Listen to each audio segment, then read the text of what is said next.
à dot na poi mo ma khat ya ki do ya idong zol dia th Pathian omlou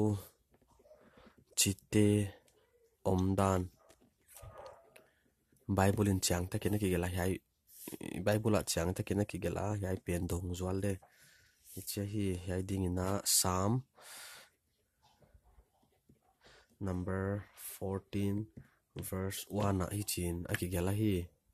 sim mi hain alung sunga Pathian omke achi hi amaute kisigo pu a thil ki huai hi u a thil hoi hi him omlo hi ya ei tena Bible chang sim na Pathian omlo chiti omdana ki gela khatna a I ta hi le amaute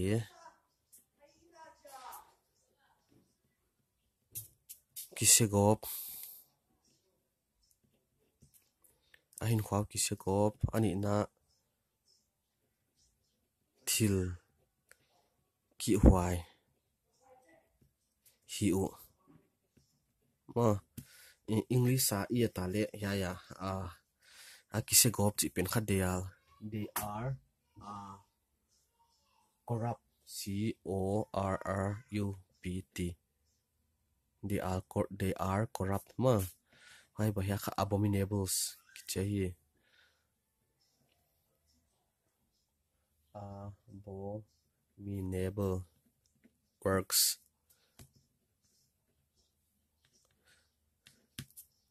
maute kisigo pinchin thil ki huwa hi u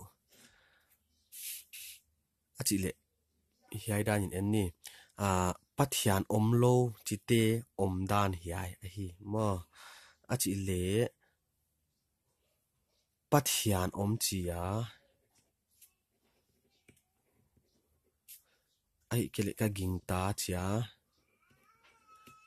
ahin huaw akisiat go pa amaute kisigo pathil ki huai a hi wa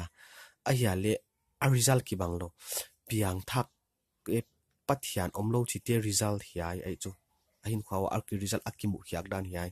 achile piang thak ta ai kele Pathian oma hi chi a gingta kichia hiale amaute kisego pu athil ki huai a hiule a result piang thak Pathian omlo chite to Pathian om chite a result ki bang thei ngei lo di ABC ka thei cha sim thei lo to ki bang